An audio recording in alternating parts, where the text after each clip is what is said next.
For quite a while, we have been studying the Old Testament history as it relates to the Exodus. Actually, backed it up further than that. When we started this process, we actually started in Genesis 1 and just kind of started walking through the historical narrative of the Scriptures. We've been at it for about 6 months, I think, something like that. I think I started 2 quarters ago. And because of that, I need to wrap it up. I want to wrap this study up because I like to change when the quarters change. And if there's teacher changes, they can start something fresh with us when they come in. And if there's somebody going off to teach the next quarter, they will have completed that which we've been studying. So in fairness to them, I want to at least wrap up the conquest of the Promised Land and the division of that land once the conquest has been complete. What that means is a couple of things. Number one, it means we're not going to be able to talk about every detail of that process because there's no way to do that in that short span of time because all we have is tonight and then Sunday morning in order to do that because we're going to have training class next Wednesday night and then the quarter change will happen the next Sunday after that. And so we'll need to kind of look at this a little differently. So with that in mind, I want to approach the study slightly differently and just share with you. And if anybody has ever studied through, if you've studied through Bob and Sandra Waldron's book on history and geography, and I think that years ago, I think a couple of different times, different classes here went through that book. After that book became pretty popular, some guys came along and took that book and made some usable presentation material out of it. So I decided that's what I want to do. For this class and for Sunday, it'll expedite the study. We'll be able to get through a lot more if you can kind of visually see it, and we'll talk about it as well. And so we'll have kind of both of those avenues to work through as we talk about this time period. And we've already studied up through about Joshua chapter 7, right? We've already had the moment where Moses dies. He's buried by God. Joshua's exalted and lifted up, if you will, as the new leader among the people. They had been camped on the other side of Jordan. There were 2.5 tribes. What were they? That didn't want to cross and go over and live to the other side? Reuben, Gad, and half tribe of Manasseh, right? And so they wanted to stay on the other side of Jordan. The compromise was made. If you'll go in the front of the battle and fight with your brothers, then you can come on back afterwards and live where you want to live. And so that agreement was made. They begin to conquest the land, but there's a barrier. What is that barrier between them and the first battle? The water of what? Of the Jordan River. So you've got this issue of the Jordan River that's going to be problematic for them as they have to conquest the land, and you've got this situation before you can ever go to battle is you've got to get from the other side of the Jordan to the other. And God had told them, folks like, whoop, I didn't turn it on for you, did I? I've been sitting here talking about it. But he had talked to them about how the Hivites, the Girgashites, all those ites, right? The Canaanites, the Amorites, Perizzites, Hivites, Jebusites, they're all over there.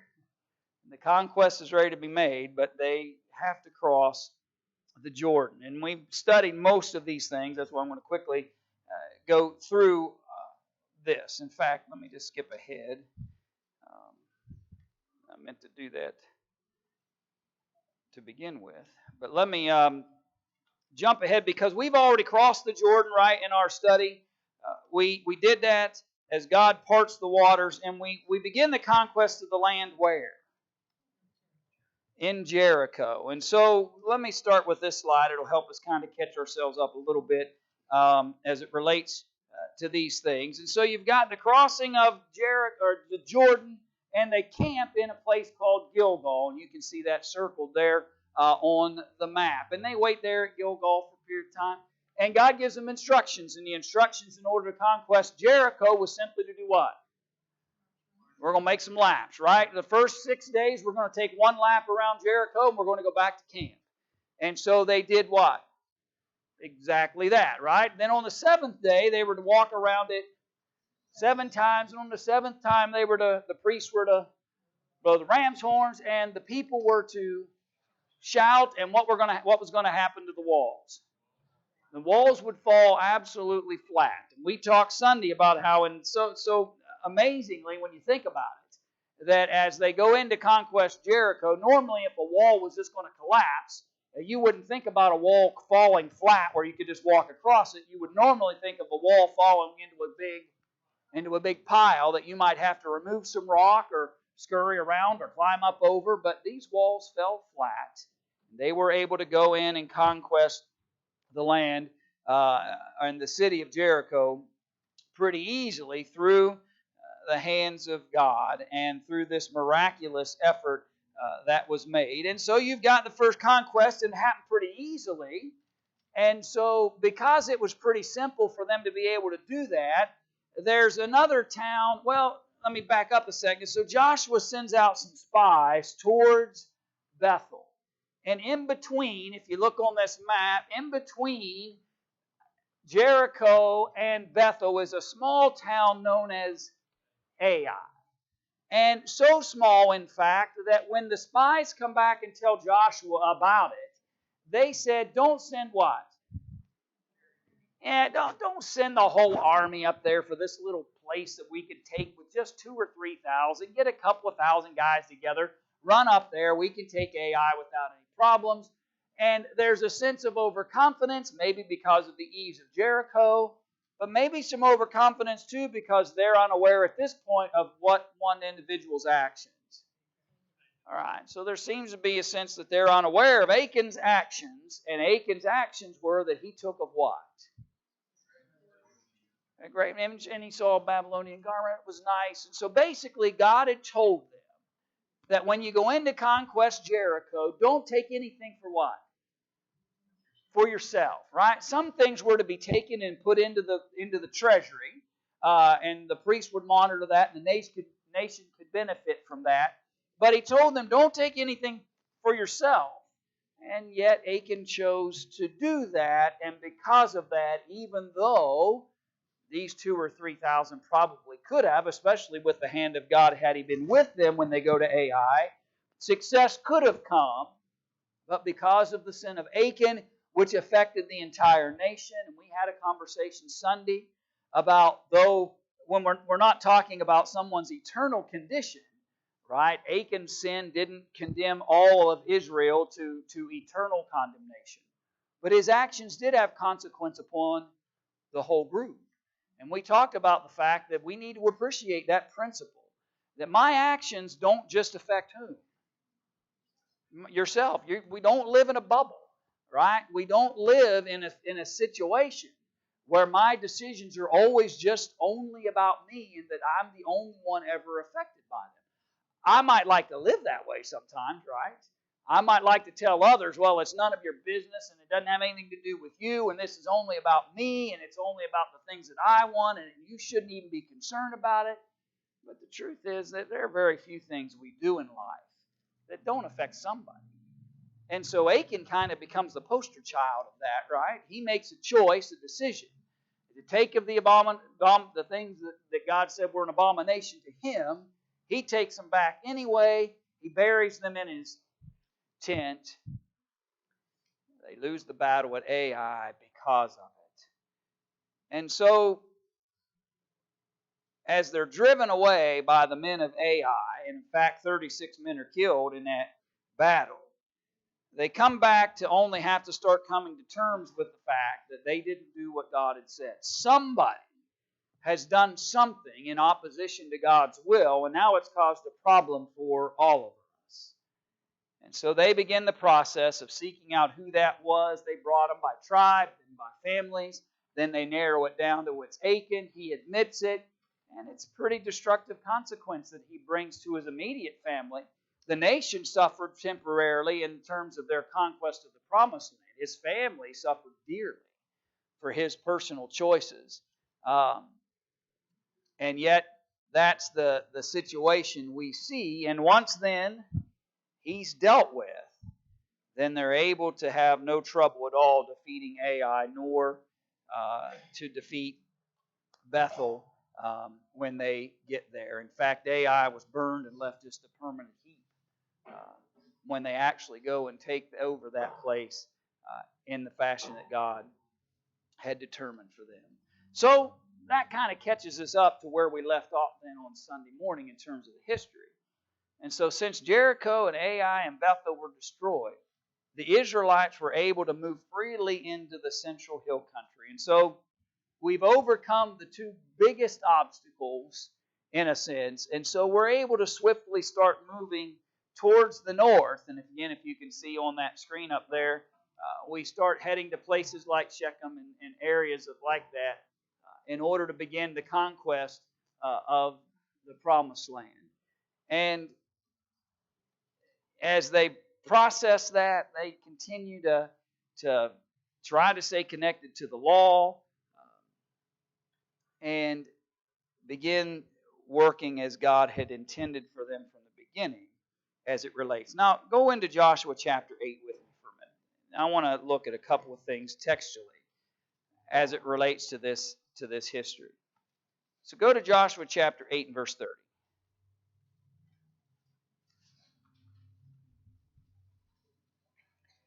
So some very violent things happen. I'm not just skipping over them, but we've talked about some of those, and it's not a pretty, right? This conquest of the land's pretty brutal, and yet as each success in terms of battle occurs, Joshua tries to remind the people of who it is that's doing and accomplishing that. And so Joshua here in Joshua chapter 8 and verse 30 builds an altar unto the Lord God of Israel in Mount Ebal, as Moses, the servant of the Lord, commanded the children of Israel, as it is written in the book of the law of Moses, an altar of whole stones, over which no man hath lifted up any iron. And they offered thereon burnt offerings unto the Lord, and sacrificed peace offerings unto God.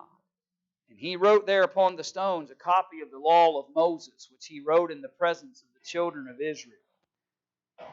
Think about that. So this monument's not just picturesque, it's what?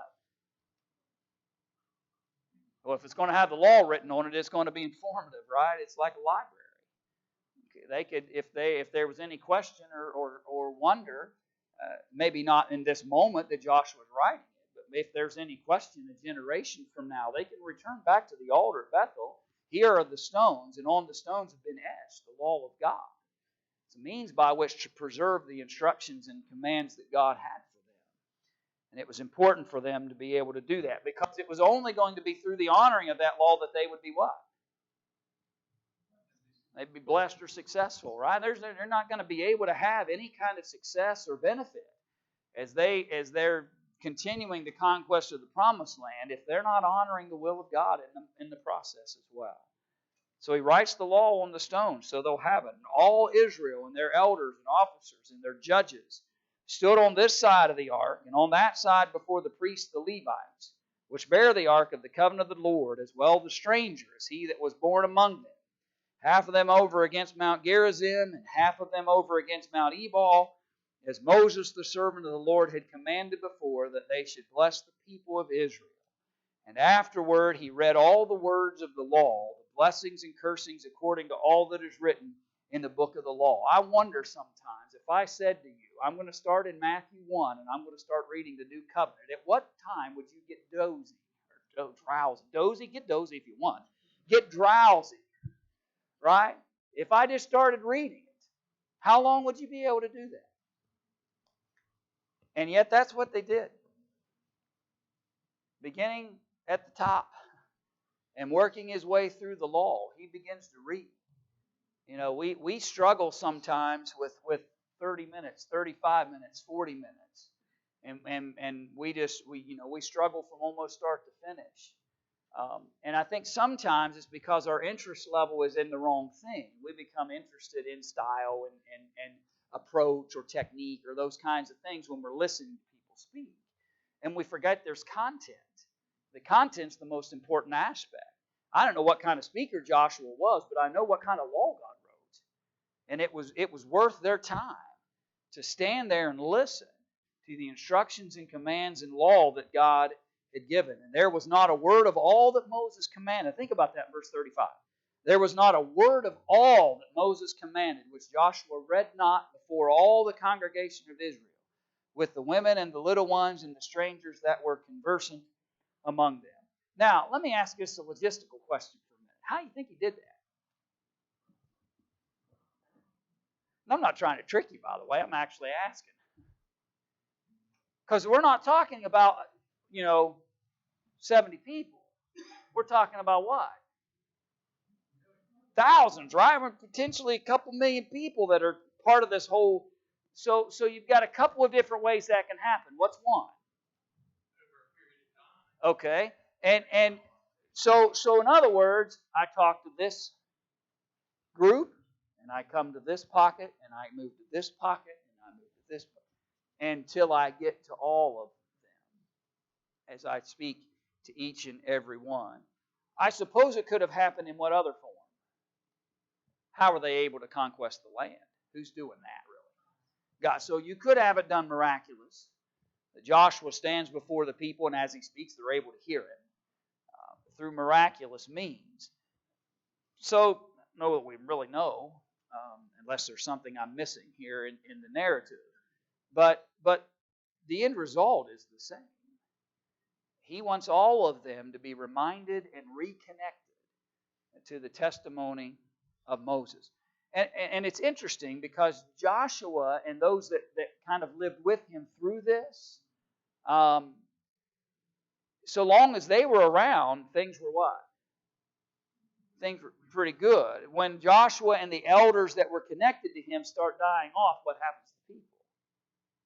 In trouble, right? The difficulties start to arise. And quite possibly part of that is maybe they forgot to keep doing these kinds of things. They forgot to keep bringing the people back and just have the law presented to them. And why wouldn't I want to listen to the law? Why would I ignore it or not want to continue reading it or have it read before the whole congregation? Okay? Maybe it's because I've got a better idea, so I'm not interested in God's anymore. Why else? There's no right or wrong answer here, by the way. Okay? Maybe I don't like it. Right? I don't like what God... And so the more I can quit talking about it, and the fewer times it's read before my hearing, the less obligation I feel to it. Because I don't like what it has to say. It's too strict. Why else? Okay, routines get lax. We view certain activities sometimes as nothing more than just something to do, a routine or pattern, and because of that, we can become lax in our approach to the things that are important about those gatherings and moments that arise. It's interesting. Even today we might have somebody say, "Well, I don't have as much interest as maybe I once did, or I'm not, and they might even blame the routine, right? Well, it's just over and over, it's the same thing over and over and over again. But that really depends on me. There's a lot of things in my life that I've been doing over and over and over again.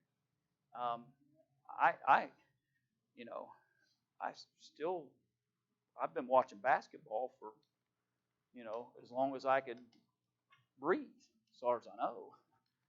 And I still watch basketball, right? Now, I've never once in my life stepped back and said, "Boy, this just feels like routine." I don't know about it, whether I'm going to watch any more basketball or not. It just feels like it's the same repetitive thing over and over. And it really is, right? A bunch of guys throwing a ball, throwing a basket, right? What's it's routine. But yet we do, because we still enjoy it. Sure, coming in this building may feel routine. Whatever other aspect of serving God may feel like routine. But my connection to Him, I would hope, is what drives me to continue to do that. And for whatever reasons, too strict, became routine. They wanted to replace it with something else. Or whatever reason they created, they put aside the real law and commands of God. And it cost them. And they paid a pretty high price as their history moves on because of that.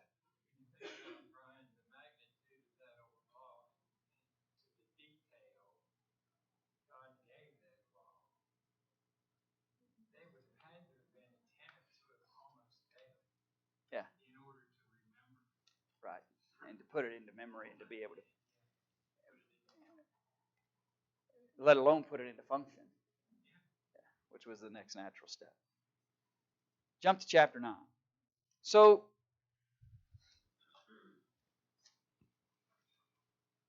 word starts spreading that the Israelites are basically running amok, right, over anybody and everybody they encounter.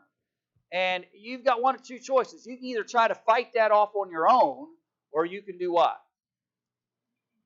Join together and see if we're stronger and together.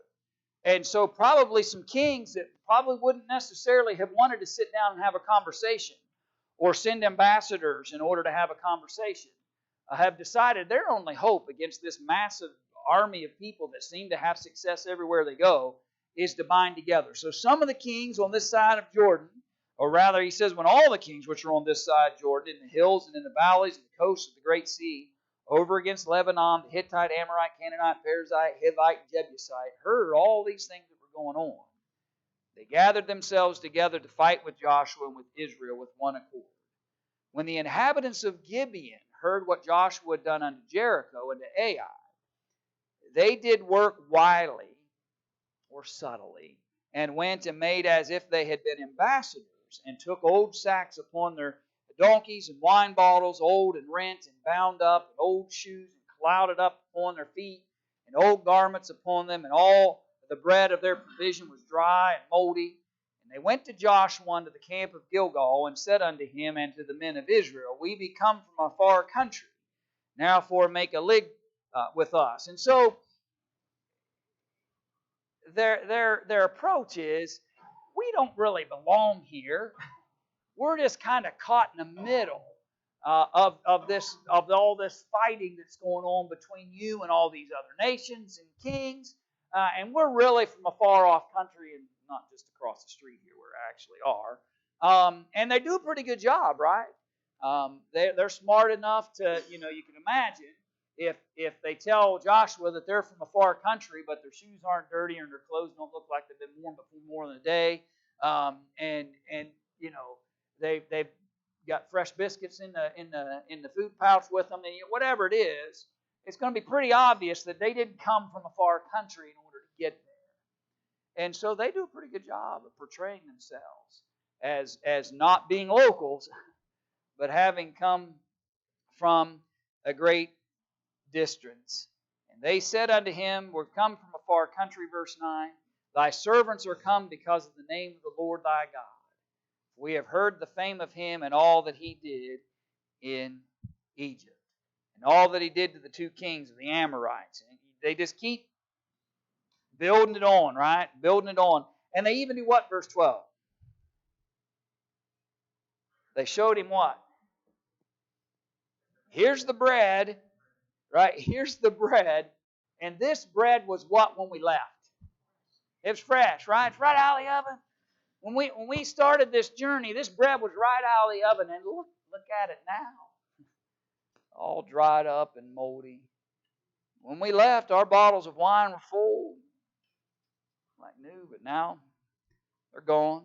These garments, the shoes, it's a pretty good plan. If you're trying to stay out of a fight that you know you're going to lose based on what everybody else has done in relationship to the Israelites.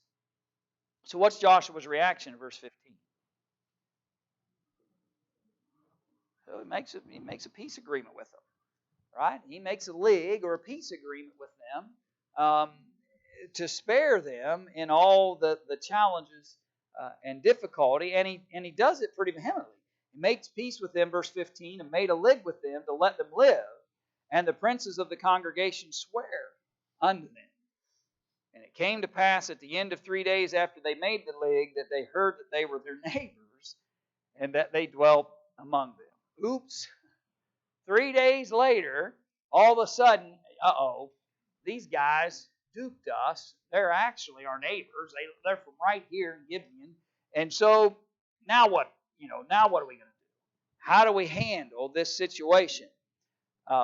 Because number one, they've been basically destroying everybody in their path as they conquest the promised land. But now we've got this situation because we made a what? We made an oath. We made a pact, a league. And so our obligation here now is: do we honor the peace agreement? Do we honor what God wanted us to do originally? Because if we do what God wanted us to do originally, then we got to break the promise that we made. The situation becomes challenging as it relates to what to do with the Gibeonites that they made these promises to. So he says, this is what we're going to do, verse 20. We'll even let them live, lest wrath be upon us, because of the oath which we swear unto them. And the princes said to them, let them live, and let them be hewers of wood and drawers of water unto all the congregation, as the princes had promised them. And Joshua called for them, and he spake unto them, saying, wherefore have ye beguiled us, saying, we are very far from you, when you dwell among us? Now therefore you are cursed. There shall none of you be freed from being bondmen and hewers of wood and drawers of water for the house of my God. So basically what happens with them? They become servants, right? They're going to have to serve Israel from this point forward, and without any ability to what? To be set free. You're going to serve from this point forward. You're going to be servants to the people. We promised we wouldn't kill you. We'd let you live. We're going to honor that. But here's the consequence of your lies and deceits as it relates to them. And so they're condemned to that perpetual work and labor for the Israelite people from that point forward. Questions, thoughts about the Gibeonites in that circumstance? Jump to chapter 10.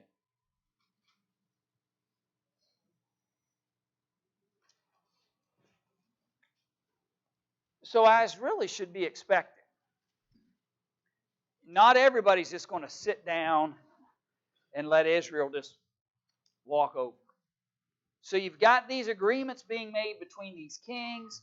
You've got this interest or hope that maybe if we can build enough of an alliance, that we can somehow fight against this this aggressor that keeps getting closer and closer to all of these various places. And so verse 3 says that Adonizedek, king of Jerusalem, sent unto Hoham, king of Hebron, and unto Piriam, king of Jarmuth, and unto Jephthah, king of Lachish, and unto Deber, king of Eglon, saying, and by the way, you can pronounce those names any way you want, because I just did.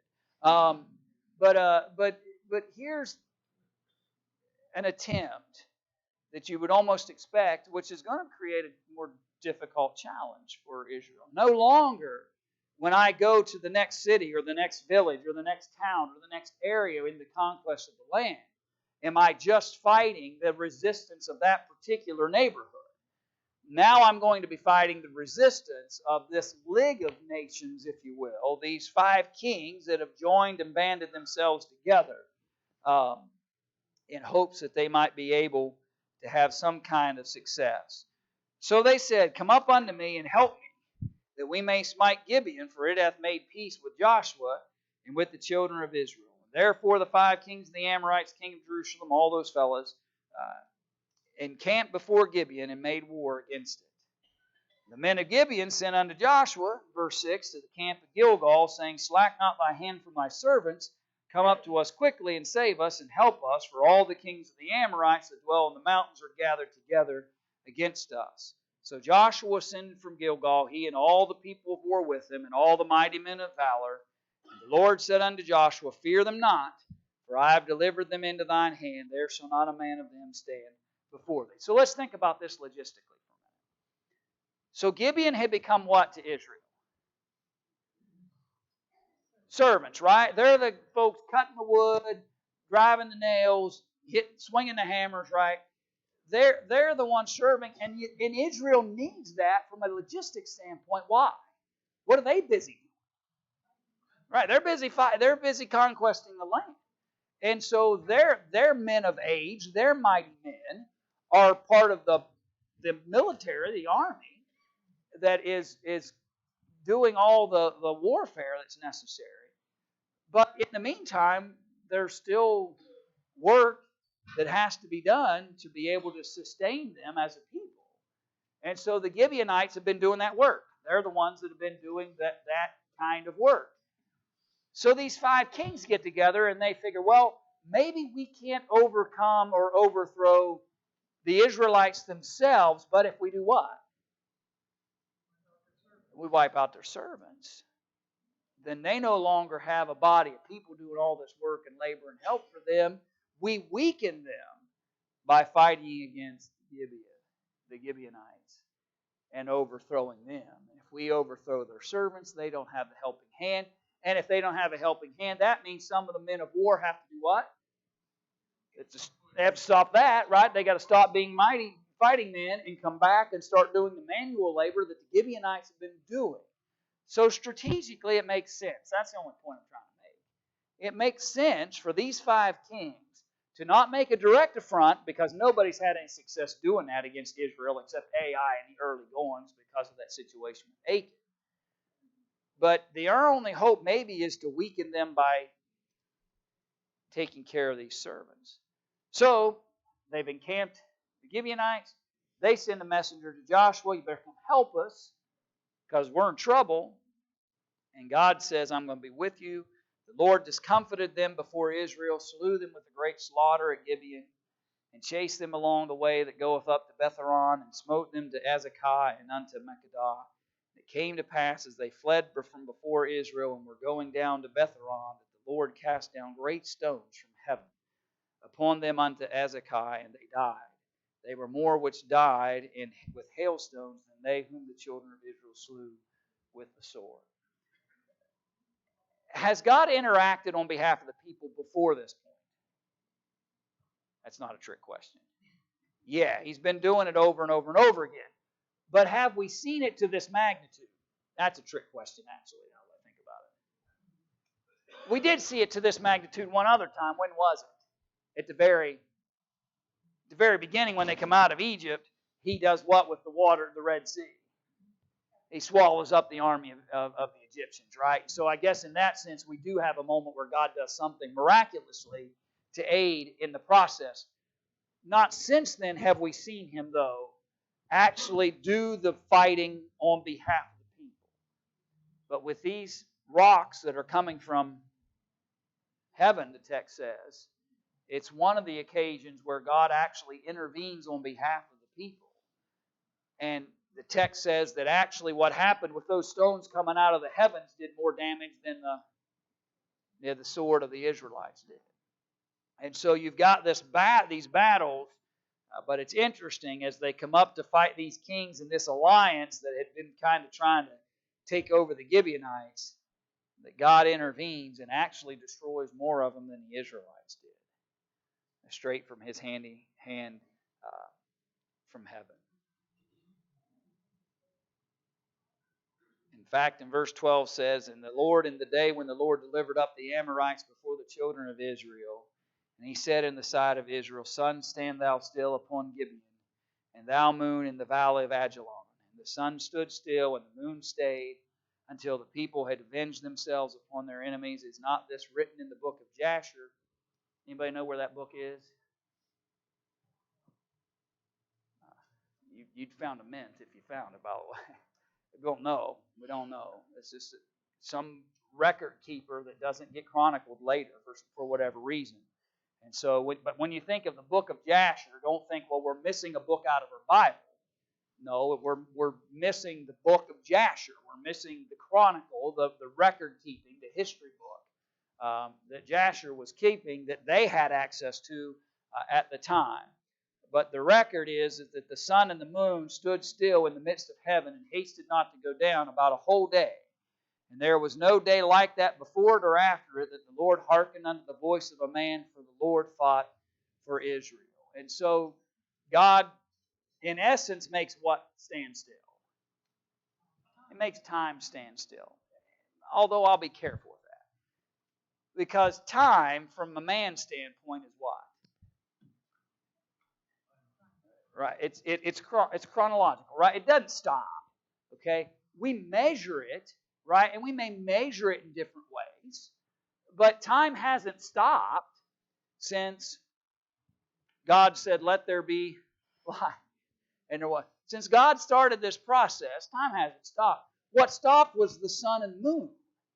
What stopped was, He didn't freeze time. He froze the sun and the moon in their place. And so here's this tremendous scene where you're able to continue to do the work then. the battle can continue. No night vision goggles, to my knowledge, that Joshua had. I don't think he had anything like that. There aren't any drones flying over the Gibeonites. There's none of the modern technological things that we think of. My point is simply this: when it got dark, you had to do what? You had to stop. You had to stop. Primarily because you wouldn't know who you were what. You wouldn't know who you were fighting. Again, I suppose God could have miraculously intervened and somehow identified people for you. But from a practical standpoint, you can't keep fighting in the dark because you won't know who it is that you're actually fighting until you're able to identify them. And so it's an interesting scenario here then, so that the fighting or the battle can continue. The sun and the moon freeze. They stand still so they can continue. And it did not go down, it says, about a whole day for them to do that. Notice that he frames that in the terms of a what? From a time standpoint. A day, right? He didn't say we added a day to the calendar. He said the sun froze for that day. Now, does anybody have any idea why I'm even bringing that up? Or can I just move on? Raise your hand, maybe. Do you have any idea? Has anybody ever seen the internet stuff that floated around for quite a while about how supposedly NASA had a missing day? NASA had a missing day. And then all the Bible believers, and I use that generically, and all the Bible folks went, I know where that day is. It's in Joshua chapter 10. Well, number one, they didn't have a missing day. Okay, that's a hoax to begin with. And number two, that's not what you have in Joshua chapter 10. You don't have a missing day. You have a day where the sun didn't what? Where the sun didn't go down. That's what you got in that particular moment. And I simply brought that up, and again, I saw one or two eyebrows when I mentioned that it clicked in your head, and maybe you saw something about that. And we have to be careful. Maybe that's the practical reason why I bring that up. Let me illustrate it this way. We have a hard enough time having folks be willing to have conversations about the truth of the Bible with us. But when we become guilty of perpetuating or sending along the public narrative, a false premise from the Bible, it becomes even harder to have honest and open and truthful conversations about the Bible. And so though it sounds like, wow, yeah, even more proof of the Bible, that's their thought. I'm not faulting them here, right, by the way. I'm not trying to be hard on anybody. Because in their mind, I can see it happening. They're going, oh, yeah, it's more evidence for the Bible because they found this missing day, and I found it. It's right here in Joshua 10, and it sounds right. But then when you realize, oh no, that's not even NASA didn't know it's not even true over here, and now we've created a false narrative, and it kind of makes it harder to have more open and honest conversations about the truth of God's Word. So be careful when you run into those kinds of things.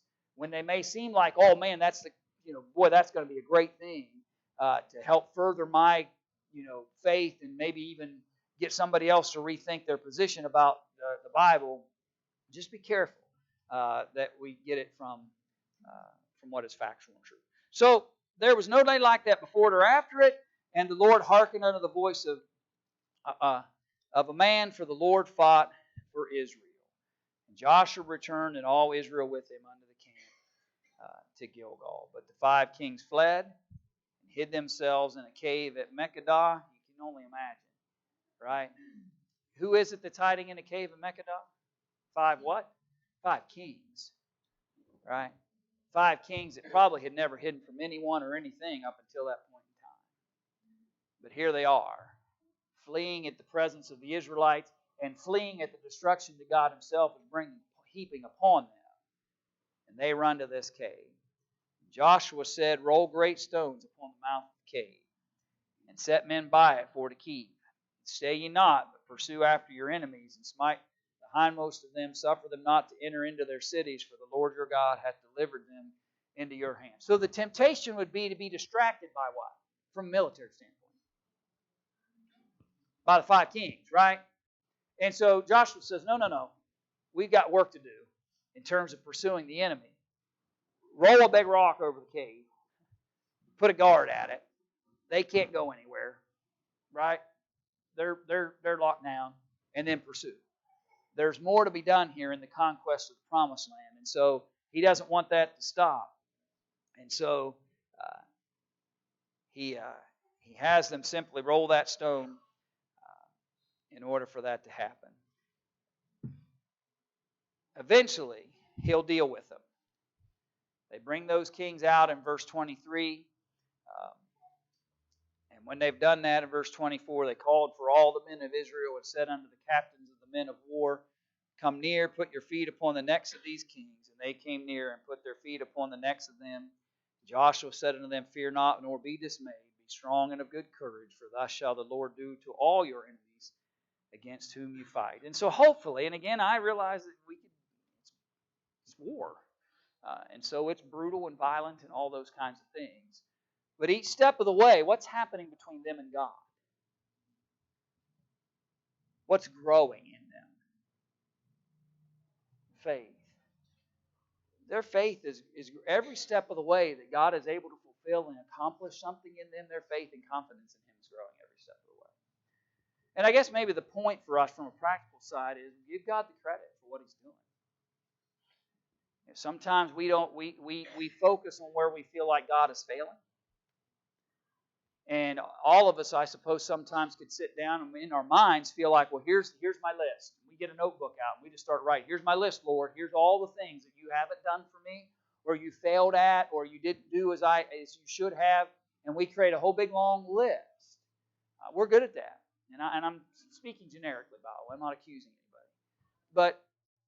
But seldom do we ever sit down and write the opposite. Seldom do we sit down and say, here's what God has. Here's really what God's doing. And here's what God wants from me, and here's what He can do for me, and do things that allow for me to see the success of God in my life to the point where I'll actually start building faith and confidence in Him again. And to grow that faith and confidence in a way that'll help me behave and act and live and serve in better ways than I ever have before. It's sad to see such destruction going on at every turn the Israelites go as they conquest the land. But also it's positive in the sense that every step they go, they're getting more and more confidence and faith being built up in their relationship with God. Thoughts, questions? I'll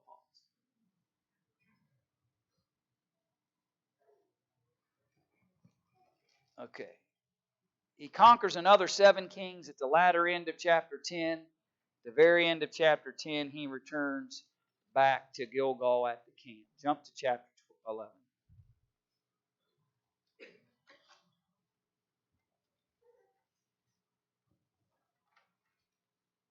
So success after success after success has been happening. Let me go back just quickly. See if I can show you. So you think about this map that we're looking at, and you think about all these regions where they've experienced success. And so we encamped at Gilgal, we took Jericho, had a problem at Ai, but we dealt with them eventually. Bethel's gone. The Gibeonites came, but they were neighbors. They tried to deceive us. So now we've dealt with the king of Jerusalem and Hebron, and we're making all this progress in relationship to dealing with all these various entities. And step by step, they're beginning to gain the success that God intended for them from the very beginning. And yet there's still more to be done. In chapter 11, you come into contact with Jabin, king of Hazor. And he hears about all these things that have been happening. So they, again, send for a group. Look at verse 4 with me. And they went out, and they and all their hosts with them, much people, even as the sand that is upon the seashore in multitude, with horses and chariots very many. And when all these kings were met together, they came and pitched together at the waters of Merom to fight against Israel. And the Lord said unto Joshua, Be not afraid because of them, for tomorrow about this time will I deliver them up all slain before Israel. Thou shalt hoe their horses and burn their chariots with fire. So Joshua came, and all the people of war with him against them by the waters of Merom suddenly, and they fell upon them. And the Lord delivered them into the hand of Israel, who smote them and chased them unto great Zidon, and that great big long name, and unto the valley of Mizpah eastward, and they smote them until they left them none remaining. And Joshua did unto them as the Lord bade him, as God had instructed him to do. Here's what I want you to notice about this, and we're running out of time tonight. But what I want you to see with me is this description of what they're dealing with in verse 4.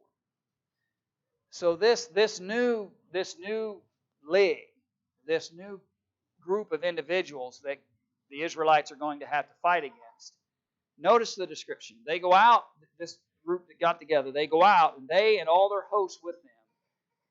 And there's much people, even as the sand that is upon the seashore in multitude. For horses and chariots were very many. When we go, there's all kinds of what? There's all kinds of people. There's all kinds of weaponry. There's all kinds of chariots. There's all kinds of horses. This is a large, large army that has assembled to try to defeat the Israelites. It reminds you a little bit of another scene, actually in the book of Judges, if you think about it for a minute. You remember in the book of Judges, there was a judge by the name of Gideon. And when he was told to go out and fight a battle with just 300 men, when he thought of, and they looked out amongst that army of people, he said that it looked like what?